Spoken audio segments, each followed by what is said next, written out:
요시야가 왕이 되었을 때에 그는 8살이었다. 그는 예루살렘에서 31해 동안 다스렸다. 그는 주님께서 보시기에 옳은 일을 하였고 그의 조상 다윗의 길을 본받아서 오른쪽으로나 왼쪽으로 곁길로 벗어나지 않았다. 요시야는 왕이 된 지 8째 해에 아직도 매우 어린 나이에 조상 다윗의 하나님을 찾기 시작하였다. 그의 통치 12년이 되는 해에는 산당과 아세라 목상들과 아로새긴 우상들과 부어 만든 우상들을 없애고 유다와 예루살렘을 깨끗하게 하였다. 요시야의 지시로 사람들은 바알 신들을 섬기는 제단들을 헐었다. 요시야는 제단 위에 있는 분향단들도 부수게 하였다. 그는 또한 아세라 목상들과 아로새긴 우상들과 부어 만든 우상들을 빻아 가루로 만들어서 그 제단에서 제사를 드리던 자들의 무덤에 뿌리고 제사장들의 뼈를 제단 위에 불살라서 유다와 예루살렘을 깨끗하게 하였다.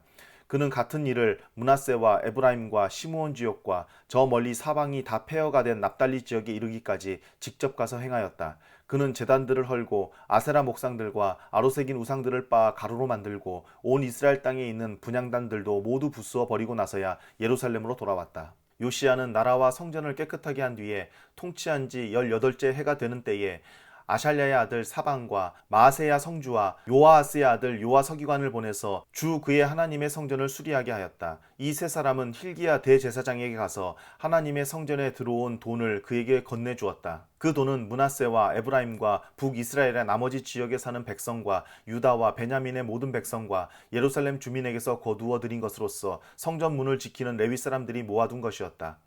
그들은 이 돈을 주님의 성전 수리를 맡은 이들에게 맡겼고 그들은 또 그 돈을 주님의 성전 수리를 직접 맡아 건축하는 이들에게 주어서 성전을 수리하게 하였다. 그들은 그 돈을 목수와 돌 싸는 이들에게도 맡겨서 채석한 돌과 도리와 들보를 만들 나무를 사들여 유다의 왕들이 폐허로 만들어버린 건물들을 손질하게 하였다. 그 사람들은 이를 정직하게 하였다. 그들 위에 4명의 감독이 있었다. 모두 레위 사람들인데 무라리 자손 가운데서는 야핫과 오바댜, 고핫 자손 가운데서는 스가랴와 무술람이 성전을 수리하는 일을 맡아 하였다. 이 레위 사람들은 모두 음악에 익숙한 사람들이었다. 그들은 목도꾼을 감독하고 각종 공사 책임자들을 감독하였으며 어떤 레위 사람은 기록원과 사무원과 문지기의 일을 맡았다. 힐기야 제사장은 주님의 성전에서 궤에 보관된 돈을 꺼내다가 모세가 전한 주님의 율법책을 발견하고 사반 서기관에게 자기가 주님의 성전에서 율법책을 발견하였다고 하면서 그 책을 사반에게 주었다.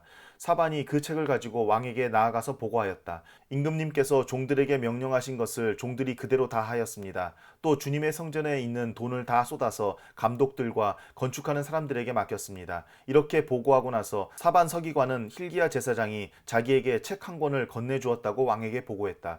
그리고 사반은 그 책을 왕 앞에서 큰 소리를 읽었다. 왕은 율법의 말씀을 다 듣고는 애통해하며 자기의 옷을 찢었다.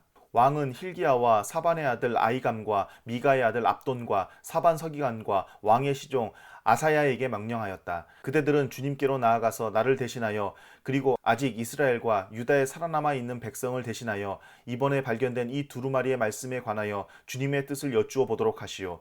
우리의 조상이 주님의 말씀을 지키지 않고 이 두루마리에 기록된 모든 것을 지켜 따르지 않았으므로 주님께서 우리에게 쏟으신 진노가 크오. 힐기야가 왕의 명령을 받은 사람들과 함께 훌다 예언자에게로 갔다. 그는 살룸의 아내였다. 살룸은 히스라의 손자요 도캇의 아들로서 궁중 예복을 관리하는 사람이었다. 훌다는 예루살렘의 제2구역에 살고 있었는데 그들이 그에게 가서 왕의 말을 전하니 훌다가 그들에게 말하였다. 주 이스라엘의 하나님께서 이렇게 말씀하시니 그대들을 나에게 보내어 주님의 뜻을 물어보라고 한 그분에게 가서 전하시오. 나 주가 이렇게 말한다. 유다 왕 앞에서 낭독한 책에 기록된 모든 저주대로 내가 이곳과 여기에 사는 주민에게 재앙을 내리겠다.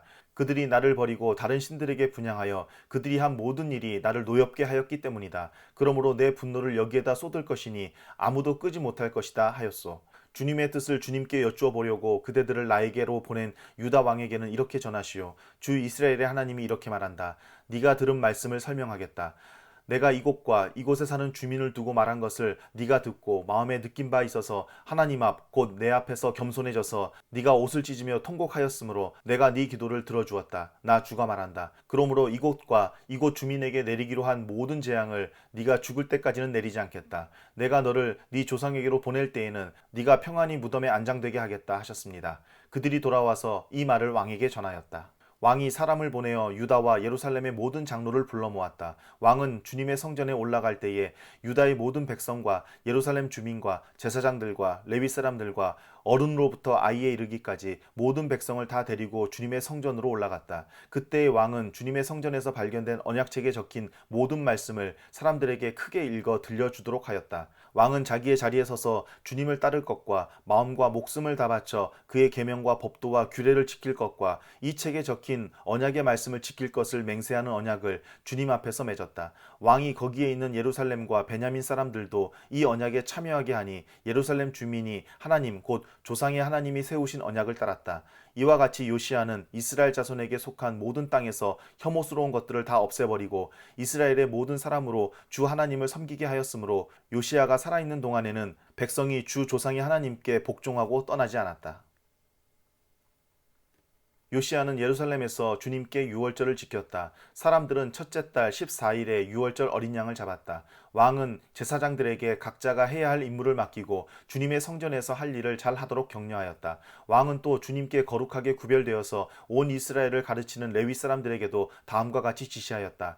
거룩한 궤는 다윗의 아들 이스라엘의 솔로몬 왕이 지은 성전 안에 두도록 하십시오. 이제부터 당신들은 그 궤를 어깨에 메어 옮기지 않아도 됩니다. 당신들은 다만 주 당신들 하나님과 그의 백성 이스라엘을 섬기는 일만을 맡게 됩니다. 당신들은 이스라엘의 다윗 왕이 글로 써서 지시한 것과 다윗의 아들 솔로몬이 글로 써서 지시한 것을 따라 가문별, 갈래별로 준비를 하고 있다가 성소에 나가서 당신들의 친족되는 모든 사람의 가문의 서열을 따라서 또는 레위 가문의 서열을 따라서 일을 맡도록 하십시오. 당신들은 유월절 어린 양과 염소를 잡아야 합니다. 그리고 당신들은 스스로를 정결하게 하십시오. 그리고 동족을 위하여서도 준비하십시오. 이 모든 일은 주님께서 모세를 시켜서 말씀하신 그대로 해야 합니다. 요시야는 자기가 가지고 있는 집짐승 떼 가운데서 어린 양과 어린 염소 3만 마리와 숫소 3천 마리를 일반 백성들이 유월절 때에 제물로 쓰도록 백성에게 거저 주었다. 왕의 신하들도 기꺼이 일반 백성과 제사장들과 레위 사람들에게 돌아갈 제물을 자원하여 내놓았다. 하나님의 성전의 최고 책임자인 힐기야와 스가랴와 여이엘은 제사장들이 유월절 기간에 제물로 쓰도록 어린 양과 어린 염소 2,600마리와 숫소 300마리를 내놓았다. 레위 사람의 지도자들 곧 고나냐와 그의 동기들인 스마야와 느다넬과 하사바와 여이엘과 요사밧은 레위 사람들이 유월절 제물로 쓰라고 어린 양과 어린 염소를 합하여 5,000마리와 소 500마리를 내놓았다. 유월절을 지킬 제사 준비가 이렇게 다 되었을 때에 제사장들과 레위 사람들은 왕이 명령한 대로 각자 제자리에 섰다. 희생 제물인 양과 염소를 잡은 뒤에 레위 사람들은 잡은 짐승의 가죽을 벗기고 제사장들은 손으로 피를 받아 제단에 뿌렸다. 그런 다음에 레위 사람들은 번제물로 바칠 짐승을 백성에게 가문별로 나누어 주어서 백성이 모세의 율법에 기록되어 있는 대로 주님께 드리게 하고 소도 같은 방법으로 하였다. 레위 사람들은 유월절 어린 양을 규례에 따라서 불에 굽고 나머지 거룩한 제물은 솥과 가마와 냄비에 삶아 모든 백성에게 속히 분배하였다. 이렇게 하고 난 뒤에 그들은 자신들과 아론의 자손 제사장들 몫을 준비하였다.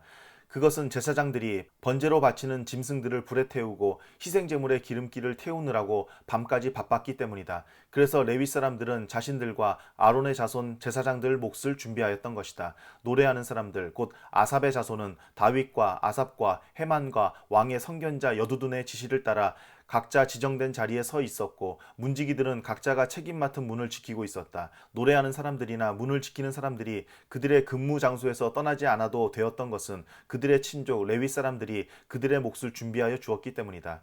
이와 같이 그날에 요시야 왕이 명령한 대로 모든 일이 다 잘 준비되어 주님께 예배를 드릴 수 있었다. 사람들은 유월절을 지키며 주님의 단에 번제를 드렸다. 그때 거기 모인 이스라엘 자손은 유월절을 지키고 이어서 이래 동안 무교절을 지켰다. 예언자 사무엘 이후로 이스라엘 안에서 이처럼 유월절을 지킨 예가 없었고 이스라엘의 역대 왕들 가운데서도 요시야가 제사장들과 레위 사람들과 그때 거기 모인 온 유다와 이스라엘 사람들과 예루살렘 주민들과 함께 지킨 그런 유월절은 일찍이 지켜본 왕이 없었다. 유월절을 이렇게 지킨 것은 요시야가 나라를 다스린 지 18째 해가 되던 때의 일이다. 이런 모든 일이 일어난 뒤 곧 요시야가 성전 정돈을 마치고 난 뒤에 이집트의 느고 왕이 유프라데스 강가에 있는 갈그미스를 치려고 올라왔으므로 요시야가 그것을 막으러 나갔다. 느고가 요시야에게 전령을 보내어 말하였다. 유다의 왕은 들으시오. 왕은 왜 나의 일에 관여하려고 하오? 나는 오늘 왕을 치려고 온 것이 아니라 나와 싸움이 벌어진 족속을 치려고 나선 것이요. 하나님께서 나에게 속히 가라고 명하셨소. 그러니 하나님이 나와 함께 계시오. 하나님께 멸망을 당하지 아니하려거든 하나님을 거역하는 이 일을 어서 멈추시오. 그러나 요시야는 그에게서 돌이켜 되돌아가지 않고 느고와 싸우려고 변장까지 하였다. 이처럼 요시야는 하나님께서 느고를 시켜서 하시는 말씀을 듣지 아니하고 무기또 평원으로 진군하여 가서 싸웠다. 그때의 적군이 쏜 화살이 요시야 왕에게 박혔다. 왕이 자기 부하들에게 명령하였다. 내가 크게 다쳤다. 내가 여기서 빠져나가도록 나를 도와라. 그는 부하들의 부축을 받으면서 자기의 병거에서 내려 그의 부사령관의 병거를 타고 예루살렘으로 돌아와 숨을 거두었다. 사람들은 그를 그의 조상들의 묘에 장사하였다. 온 유다와 예루살렘 사람들이 그의 죽음을 슬퍼하였다. 예레미야 예언자가 요시야의 전사를 애도하는 애가를 지었는데 노래하는 남녀가 요시야 왕을 애도할 때에는 이 애가를 부르는 것이 관례가 되어 오늘까지 이른다. 그 가사는 애가집에 기록되어 있다. 요시야의 남은 사적 곧 그가 주님의 율법에 기록된 대로 한 모든 선한 일과 그의 업적은 처음부터 끝까지 이스라엘과 유다 열왕기에 기록되어 있다. 그 땅의 백성이 예루살렘에서 요시야의 아들 여호아스를 세워 그 아버지를 이어 왕으로 삼았다. 여호아스가 왕이 되었을 때에 그는 23살이었다. 그가 예루살렘에서 나라를 다스린 지 석 달 만에 이집트의 왕이 예루살렘에서 여호아스를 폐위시키고 유다로 하여금 이집트의 100달란트와 금 1달란트를 조공으로 바치게 하였다. 이집트의 느고 왕은 여호아스의 형제 엘리야김을 세워 유다와 예루살렘의 왕으로 삼고 엘리야김이라는 이름을 여호야김으로 바꾸게 하고 왕이었던 그의 형제 여호아스는 붙잡아서 이집트로 데려갔다. 여호야김이 왕이 되었을 때에 그는 25살이었다. 그는 예루살렘에서 11해 동안 다스렸다. 그는 주 하나님께서 보시기에 악한 일을 하였다. 바빌로니아의 느부갓네살 왕이 올라와서 그를 치고 쇠사슬로 묶어서 바빌로니아로 잡아갔다. 느부갓네살은 또 주님의 성전 안에 있는 온갖 기구를 바빌로니아로 가지고 가서 도성 바빌론에 있는 자기의 궁전에다 들여놓았다. 여호야김의 나머지 사적과 그가 저지른 모든 역겨운 일과 그가 저지른 악한 행위는 이스라엘과 유다 열왕기에 기록되어 있다. 그의 아들 여호야긴이 그의 뒤를 이어 왕이 되었다. 여호야긴이 왕이 되었을 때에 그는 8살이었다. 그는 예루살렘에서 석 달 열흘 동안 다스렸다. 그는 주님께서 보시기에 악한 일을 하였다. 그의 봄에 느부갓네살 왕이 사람을 시켜서 여호야긴을 바빌로니아로 잡아가고 주님의 성전에 있는 값비싼 온갖 기구도 함께 가져갔으며 여호야긴의 삼촌 시드기야를 세워서 유다와 예루살렘의 왕으로 삼았다. 시드기야가 왕이 되었을 때에 그는 21살이었다. 그는 예루살렘에서 11해 동안 다스렸다. 그는 주 하나님께서 보시기에 악한 일을 하였다. 그는 주님의 입에서 나오는 말씀을 선포하는 예레미야 예언자 앞에서 겸손하게 말씀을 받아들이지 않았다. 느부갓네살은 강제로 시드기야가 하나님의 이름으로 충성을 맹세하도록 하였다. 시드기야는 억지로 충성을 맹세하였지만 마침내 느부갓네살 왕에게 반항하기까지 하였다. 다른 한편으로 시드기야는 고집을 부리며 조금도 뉘우치지 않고 주 이스라엘의 하나님께로 돌아오지 않았다. 지도급 인사들인 제사장들과 일반 백성도 크게 죄를 지어 이방의 모든 역겨운 일을 따라하였으며 마침내 그들은 주님께서 자신의 것으로 거룩하게 하신 예루살렘 성전을 더럽히고 말았다. 그들의 조상의 하나님이신 주님께서 그들과 그 성전을 구원하실 뜻으로 자신의 백성에게 예언자를 보내시고 또 보내셔서 경고에 경고를 거듭하셨지만 그들은 하나님의 특사를 조롱하고 하나님의 말씀을 무시하고 하나님의 예언자들을 비웃었다. 그러다가 마침내 자신의 백성을 향한 주님의 분노가 치솟으시니 백성을 바로잡을 길이 전혀 없었다. 하나님께서 바빌로니아의 왕을 불러다가 자신의 백성을 치게 하셨다. 그래서 그 왕은 유다의 젊은이들을 닥치는 대로 칼로 쳐 죽였다. 심지어 성전 안에서도 그러한 살육을 삼가지 않았다. 그 왕은 잔인하였다. 젊은이나 늙은이, 여자나 남자, 병약한 사람이나 건강한 사람을 가리지 않았다. 하나님은 이렇게 자신의 백성을 그 왕의 손에 넘기셨다. 바빌로니아 왕은 하나님의 성전 안에 있는 크고 작은 기구와 주님의 성전 안에 있는 보물과 왕과 신하들이 가지고 있는 보물을 모두 도성 바빌론으로 가져갔다. 그 왕은 또 하나님의 성전을 불사르고 예루살렘 성벽을 헐고 궁궐들을 다 불사르고 값진 그릇들을 다 부수어 버렸다. 그는 또 칼에 맞아 죽지 않고 살아남은 자들은 바빌로니아로 데리고 가서 왕과 왕자들의 노예로 삼았다. 그들은 페르시아 제국이 일어서기까지 거기서 노예 생활을 하였다. 그리하여 주님께서 예레미야를 시켜서 땅이 70년 동안 황폐하게 되어 그동안 누리지 못한 안식을 다 누리게 될 것이다 하신 말씀이 이루어졌다. 페르시아의 고레스 왕이 왕위에 오른 첫 해에 주님께서는 예레미야를 시켜서 하신 말씀을 이루시려고 페르시아의 고레스 왕의 마음을 움직이셨다. 고레스는 온 나라에 명령을 내리고 그것을 다음과 같이 조서로 써서 돌렸다. 페르시아의 고레스 왕은 다음과 같이 선포한다. 주 하늘의 하나님께서 나에게 이 땅 위에 모든 나라를 주셔서 다스리게 하시고 유다의 예루살렘에 그의 성전을 지으라고 명하셨다. 이 나라 사람 가운데 하나님을 섬기는 모든 백성에게 하나님께서 함께 계시기를 빈다. 그들을 모두 올라가게 하여라.